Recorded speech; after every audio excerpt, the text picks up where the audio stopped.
Yo, what's up guys? It's Noah here, and in today's video, we're going to be breaking down the NBA slate on Draftkings and Yahoo for Wednesday, April the 14th. We got a big slate tonight. We got 12 games, I believe, or 11 games, excuse me, on DK. Right now it says 13, but there was a game that was supposed to start at 4:30 today. It's right now, like, they took it off the main slate, I think. So we got an 11 game slate on DK. On Yahoo, though, they actually are including the Minnesota and Milwaukee game that does play at 4:30. I don't know why they're putting it on their main slate, but they are. So we will talk about this game, talking Yahoo. It's not on the main slate on DK, though. But yeah, we got a big slate tonight. I'm going to try and go as quick as I can, go through each game, talk about each team on this slate. Just before we do get started with the breakdown, guys, as always, I'd appreciate it if you would hit that like button down below. Hit that subscribe button as well if you are new here. Be sure to click that notification bell so that way you do get notified every time I upload, and you also get notified every time I do go live. I'm not sure yet if I'll be streaming this afternoon. I think I'm probably going to be away from my computer around the time I normally stream. I don't think I'm going to be able to stream this afternoon, but should be back Thursday for stream then. So I hope to see you guys then in the stream on Thursday. But yeah, let's go ahead and take a look at this slate. We'll start off with the Milwaukee and Minnesota game on Yahoo, just because it is a part of the main slate and I do want to go over it. I mean, it's really tough to break down this game right now because Giannis is currently questionable. Karl-Anthony Towns did not play in their game on Tuesday. We don't know yet if he's going to be back for Wednesday. It's for personal reasons. So Towns is questionable. Giannis is questionable. Like, we can't really look at this game too much until we get news on these guys. If they both play, assuming that they are both in, I don't see too much I'm really going to be going to in this game. Giannis himself, Towns himself would be viable. D'Angelo Russell we can maybe go to coming off the bench. He's slowly seeing his minutes increase. He only played 20 minutes on Tuesday, but that was a big-time blowout. This is a back-to-back, so honestly, it wouldn't be surprising if they rest Russell or something. But assuming he plays, you can maybe go to D'Angelo Russell, but I just don't like a ton in this game overall. I don't know if this is going to be a game I really target much on Yahoo. I honestly wish they would just take it off the main slate, but until we get news on Giannis and Towns, I'm just going to wait and see for this Milwaukee-Minnesota game. If we get word that Giannis is out and Towns is out, then guys like Naz Reid for value, Drew, Chris Middleton would obviously become very good options. So really it's just a wait and see on this Milwaukee-Minnesota game. Tough to break it down right now, talking Yahoo until we get word on, Giannis and Towns. But we'll talk about the DK main slate now. All these games are included on Yahoo as well. So going with Cleveland and Charlotte. Looking on the Cleveland side, we do have some guys back for Cleveland. Jared Allen, Larry Nance are both back. But Colin Sexton, Darius Garland are once again questionable. They were both out last game. It's tough to have a ton of interest in really anyone on Cleveland. Like Kevin Love, Isaiah Hartenstein, I really don't have any interest with Nance and Allen back. For me, it would just be the guards. Like if Sexton and Garland are both out again, we could look to a guy like Matthew Dellavedova. He did start last game with both those guys out. He played 34 minutes, had 27 DK points. If they're out again, you can definitely look to Dellavedova at 4K if he does wind up starting. But that's probably the only guy I'm going to on this Cleveland team. I don't see too much from Cleveland I really like outside of the backcourt. If Sexton and Garland both get ruled out, then we could maybe look to a guy like Delly. But we'll move on to the Charlotte side now. Looking at the Hornets here, we do know Hayward, LaMelo, Malik Monk are all going to remain out. But Terry Rozier, PJ Washington, we don't really know yet. They were both out on Tuesday. I would assume that they played today. I assume they sat out Tuesday so that they could play today. But until we get word on Rozier and Washington, it's tough to really break down this Charlotte team as well. Like there's just so many teams on this slate that we have questionable guys. Like literally, it feels like every team has somebody. There's somebody that's questionable from every team. On the Charlotte side, though, if Terry Rozier and PJ Washington are both playing today, I think the only guys I'm really going to be looking to on Charlotte are probably Miles Bridges and Jalen McDaniels. Miles Bridges, regardless, I think is someone I'll be looking to. Right now he's not having the best game. Tuesday night, Bridges was someone I had a lot of interest in on Tuesday with Terry Rozier out, with PJ Washington out. He's not having that good of a game, but he's going to play a ton of minutes. We know that. He's been playing big minutes lately. The price tag's coming up, but I still think Bridges is viable today at $6,200. Jalen McDaniels, though, I still do like quite a bit. $4,700 on DK, still pretty affordable. Right now he's having a pretty good game Tuesday against the Lakers. He was someone I was looking to from Charlotte in Tuesday's slate. I think he's going to be someone I look to go to as well on this slate. The price is slowly creeping up, but at this point, we know we're getting around 30-plus minutes from Jalen McDaniels. He's been relatively productive on a point-per-minute basis, since being inserted into the starting lineup. I think he is my favorite play from Charlotte, and he's definitely someone I have some interest in as an early look value. 4,700 on DK, relatively cheap. Pretty cheap on Yahoo as well, $14 over there. This is definitely a slate where there's going to be a ton of news that comes out during the day, I'm sure. Obviously, when you have a big slate like this, there's going to be a lot of news that comes out. But for now, I think McDaniels is a fine value that we can look to. But I'm probably not going to anyone else on Charlotte. If Washington and Rozier are both out again, I would assume that probably Bismack Biyombo starts at center again. He started on Tuesday, had a pretty decent game. You could go to him for value. Caleb Martin, I believe, did start. I think they went with Caleb Martin in the starting lineup Tuesday. If he starts again for Rozier, if Rozier's out, you could look to him for value, but we got to wait and see. Tough to get too high on any of these guys from Charlotte outside of McDaniels for me. Until we get word on Rozier and Washington, I don't know if I'm going to be going to guys like Devontae Graham, Biyombo. I'm not going to go to these guys if they're in. So moving on to the next game, Brooklyn and Philly. Brooklyn, another team, we don't really know what's going to go on here. So right now, Kyrie Irving, he is questionable for this game. He's been out for personal reasons. We have no idea if he's going to be back for today. Kevin Durant played on Tuesday, but this is a back-to-back. So there's a possibility that Kevin Durant gets rested here on the back-to-back since he's coming back from injury. For now, I'm going to assume that KD and Kyrie are both in. And if that's the case, I think they're solid options. KD, I'm not as high on just because he only played 27 minutes. It was a blowout, but I would think he's not going to play probably full minutes yet, I don't think. Kyrie, on the other hand, if he plays, I would assume we're getting full minutes from Kyrie. With no Harden, Kyrie should be more productive, so I don't mind him at 9,800. But if we get a scenario where KD's out for rest and Kyrie plays, obviously I really like Kyrie. He would be a top option. But overall, I don't see a ton from this Brooklyn team. Until we get word on Kyrie and KD, it's going to be a wait and see for me here. We need news on those two guys before we can really dive deep into these Brooklyn guys. If they're out somehow, though, if Kyrie's out, then definitely Bruce Brown I'd be looking to. Bruce Brown had a really good game Tuesday, even in only 23 minutes, was really productive, had 35 DK points. Chris Gioza also got injured Tuesday. He could maybe be out today, so if he's out, that makes me feel even better about a guy like Bruce Brown, who would probably very likely get 30-plus minutes if Kyrie's also out. So yeah, we got to wait and see what happens with Kyrie, with KD, because those are obviously two very impactful injuries.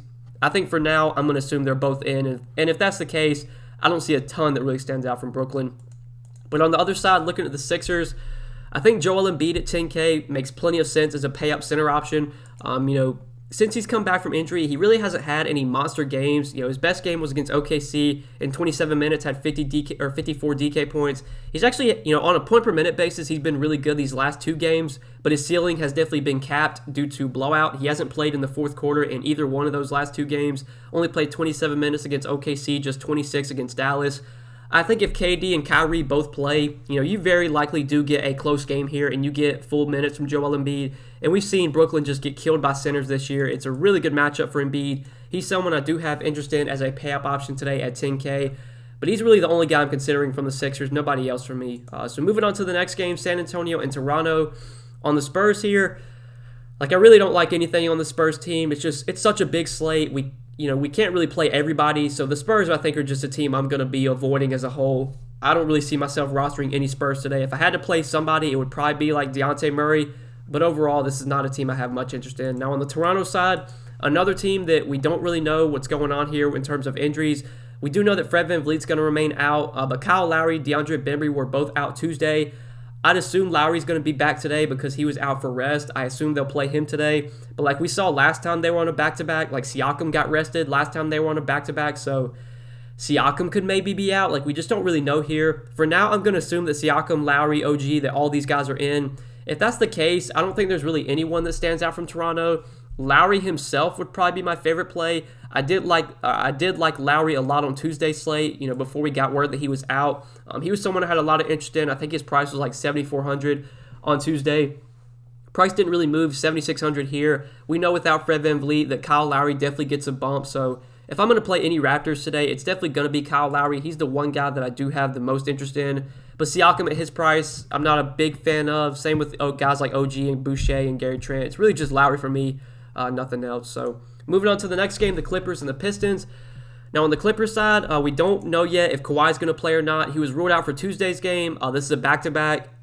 I assume that he'll be back here for Wednesday, but honestly, we have no idea. Paul George did have a huge game Tuesday with Kawhi out. We've seen I mean, we've seen the Clippers do weird things on back-to-backs this year. Like, it would not be surprising if Kawhi plays and PG rests. Like, that's totally in the range of outcomes. For now, I'm going to assume that Kawhi and PG are both in. If that's the case, I don't think there's really anybody that stands out from the Clippers. But obviously, if we get word that Kawhi's out again, PG we can definitely look to go back to. I think PG, even at 9K, would be a top option for me. But if we get word like PG's out and Kawhi plays, then I really like Kawhi at 9,700. In a matchup against the Pistons, one of the worst teams in the league, like this feels like a spot where the Clippers are going to rest one of these two guys. Like I expect probably one of Kawhi or PG will be out here. But until we get that news, we can't really just guess. So I'm going to just assume they're both in for now if that's the case. Not a ton stands out from this Clippers team. Like I said, guys, this is a slate where there's just so many question marks right now. I try and break down everything as best I can. Sucks I'm not going to be able to live stream today because this is definitely a day where I think, mid-afternoon updates are going to be super important. But I'll try and do my best, the best I can, give you guys what I'm thinking. Right now, assuming Kawhi and PG both play, I don't see much from the Clippers that I really like. But moving on to the Pistons side, looking at Detroit here, they do have Jeremy Grant back for this game. So with Jeremy Grant back, that takes me off of guys like Josh Jackson, Sadiq Bey. Corey Joseph, I think, could still be viable. We do know that Dennis Smith Jr. is out again. I assume that Corey Joseph remains in the starting lineup, especially with how well he's been playing.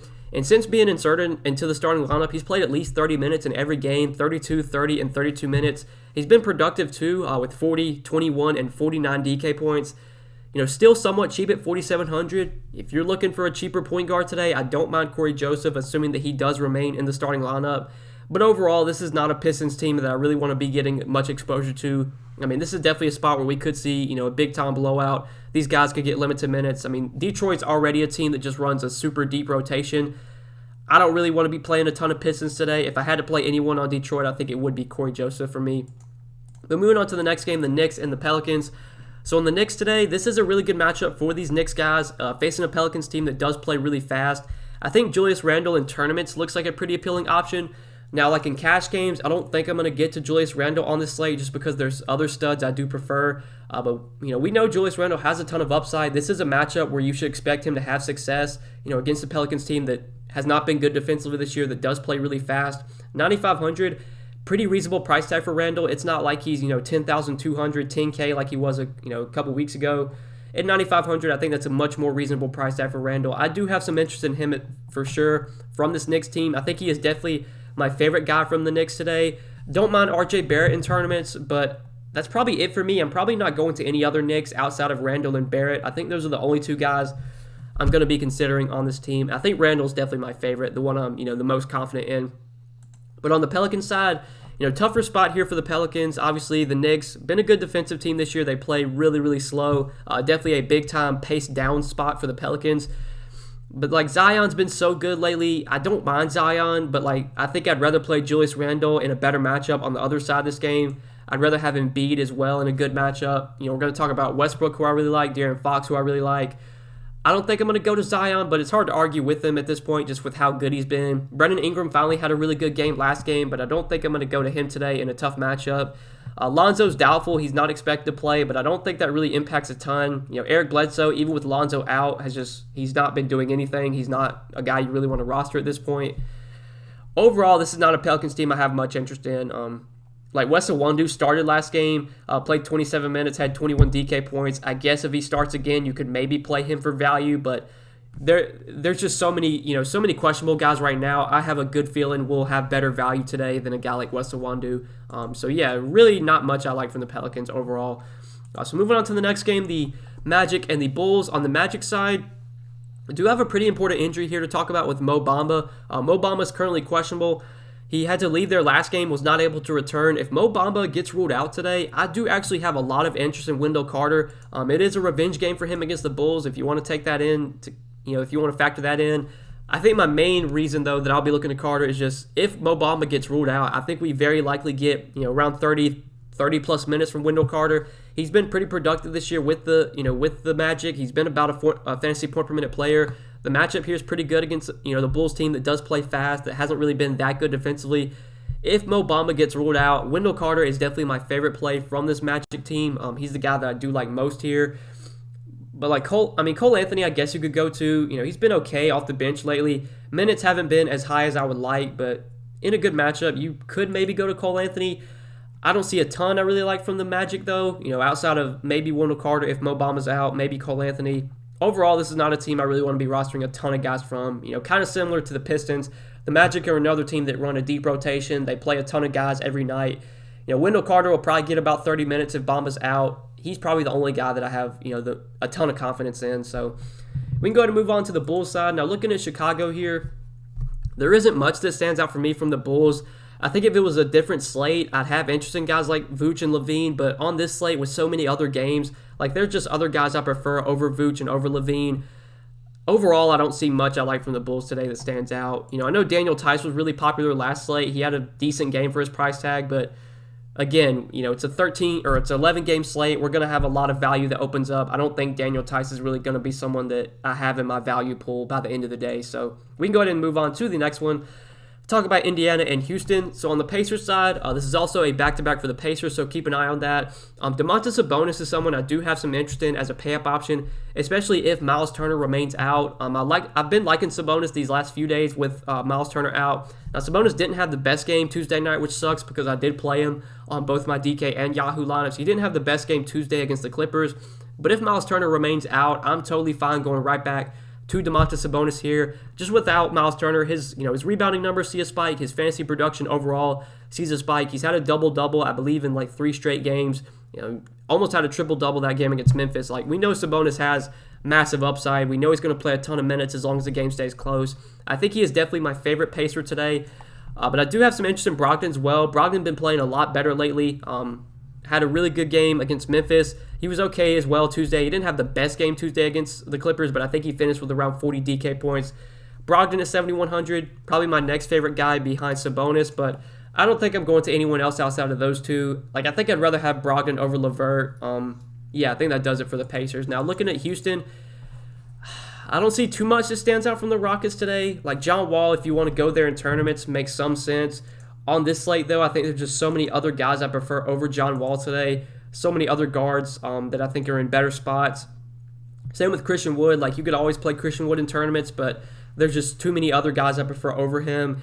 Kelly Olynyk, someone I've had interest in these last few slates just because his minutes have been up. He's been starting recently, been playing about 30, 32 minutes a night. Again, though, this is a big slate. We have a lot of options. Is Kelly Olynyk going to be someone I actually roster today? Probably not. So overall, Houston, not a team I have much interest in. I think we can go ahead and move on to the next game. So Golden State and OKC.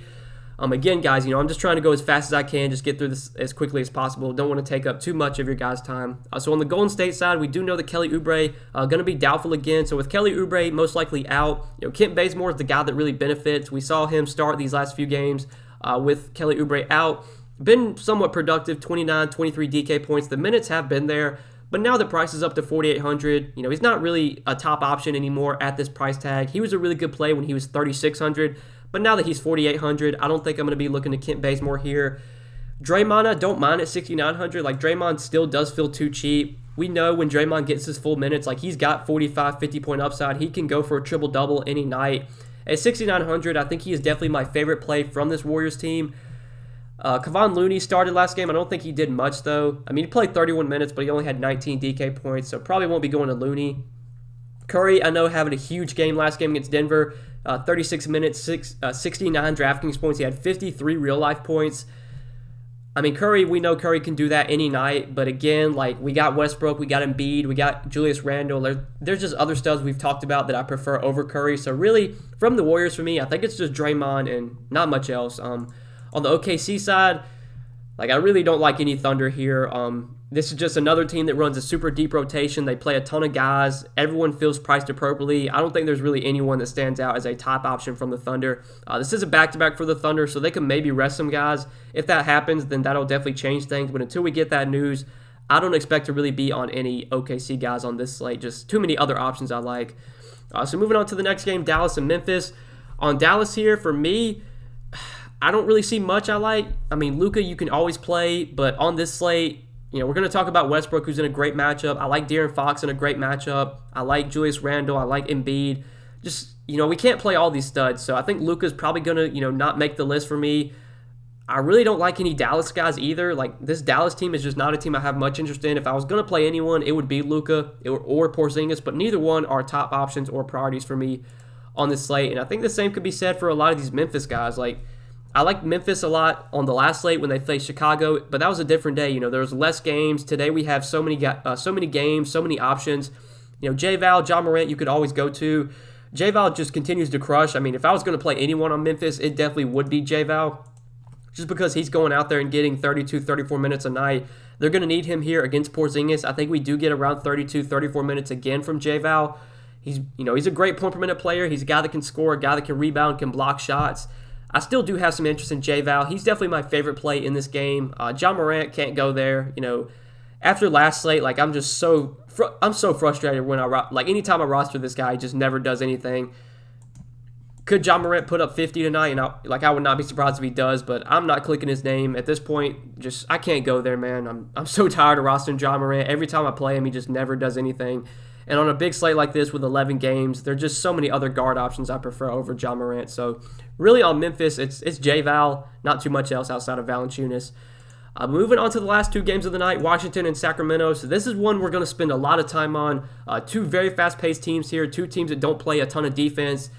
Love Russell Westbrook here starting off. I think Westbrook looks like one of the best stud options in what should be the highest-scoring game on the night. This game also should stay close. I don't think we have a spread yet here, but I would assume we're going to get, probably like a 3 or 4 point spread. So yeah, love Westbrook here. We already have a decent amount of value, and we're probably going to get even more value that opens up as the day goes on. So it should be very easy to pay up for Westbrook. Most likely it's going to turn into a stars and scrubs slate. So love Westbrook.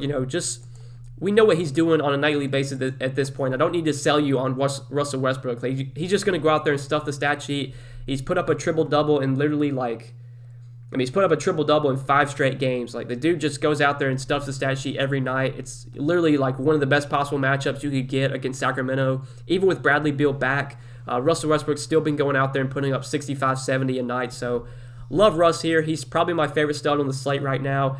Bradley Beal, I don't mind. I haven't really been rostering Beal that much lately, but he finally did have a good game last game against Utah. Played 37 minutes. They said he was going to be on a minutes limit, but he played 37 minutes, had 48 DK points.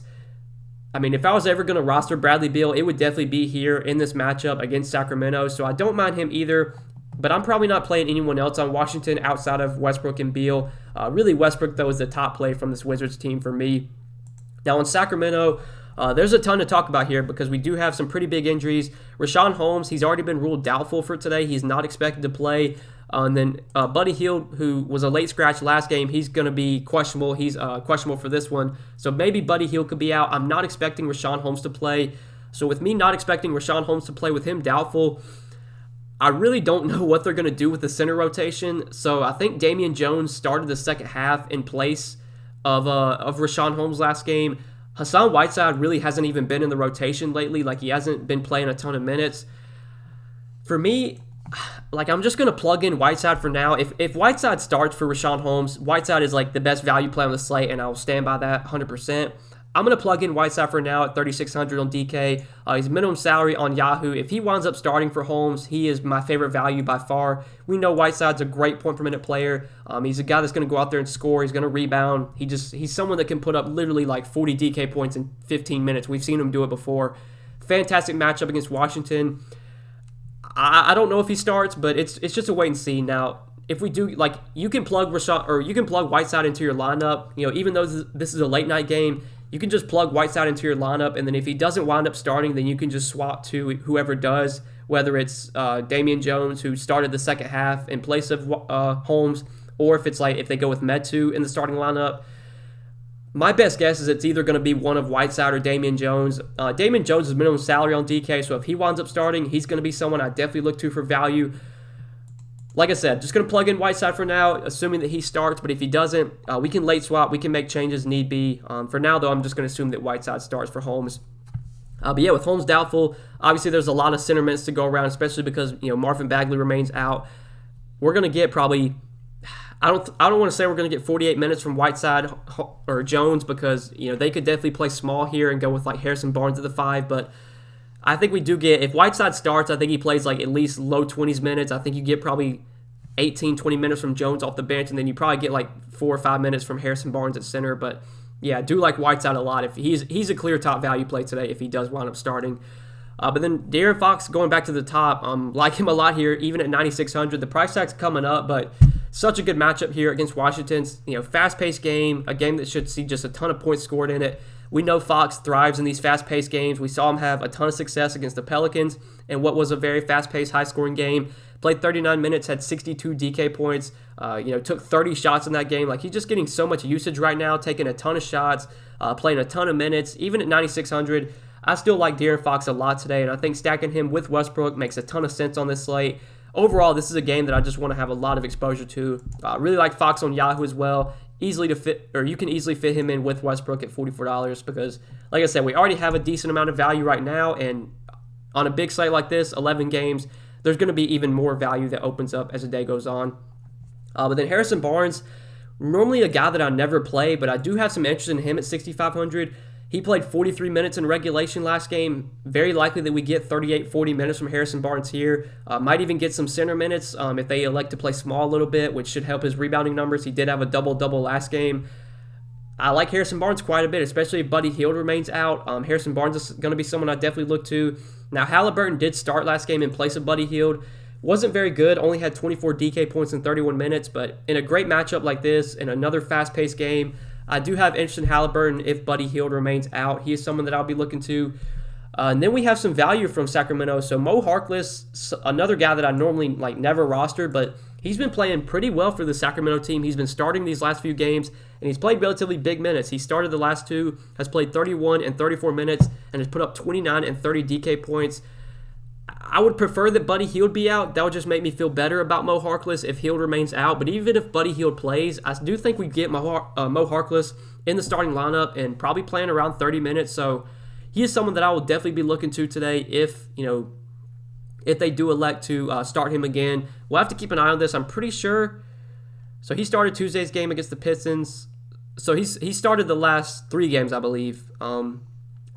Normally they were going with Halliburton in the starting lineup, but they went with Harkless over Halliburton. So he started the last 3 games. Now the game against Detroit, he didn't do that well, but he's done really well the last 2. I think the impact of Buddy Hield actually does make a good, does change a good amount here. I think if Buddy Hield winds up playing, that'll lower my interest in Mo Harkless just because that's another guy that can take minutes away from him, that can take shots away from him. I mean, Mo Harkless is normally not a great point per minute player, but in a great matchup in a fast-paced game, if he's going to start and play around 30 minutes, I mean, at 3,700, I have interest in Mo Harkless today as a value option. So I'm going to plug him in for now, assuming that Hield remains out. If Hield winds up playing, then, that might lower my interest in Harkless a little bit, but still would at least be viable if he starts still. Super cheap on Yahoo, though, $12. Do like him a good amount over there. So, yeah, guys, there's a lot to like from this game. On the Washington side, it's really just Beal and Westbrook for me. Westbrook being my number 1 option. But on Sacramento, love De'Aaron Fox. I think Harrison Barnes is in play. I think Buddy Hield, if he's out, that benefits Halliburton. That benefits Harkless. If Buddy Hield plays, he could be viable. And then we got some value with obviously Harkless and with the front court, depending on who starts at center, whether it's Whiteside or Jones or Metsu, whichever one of those guys starts at center, I'm going to look to for a value center option. So, yeah, lot to talk about in the Sacramento-Washington game. A lot to like for sure. But moving on to the last game of the night, not as much to talk about here. Miami and Denver should be a really good game, in real life, but not a game I have a ton of interest in for DFS. Jimmy Butler and Bam, I just really haven't been playing lately. Butler I had a little bit of interest in on Tuesday's slate just because it was a little bit of a shorter slate, only 6 games. With 11 games today, there's just so many other options I prefer over Jimmy Butler. Kendrick Nunn did start again on Tuesday, so I do want to mention him. Not exactly sure what he's doing right now. That game's going on as I'm recording this video.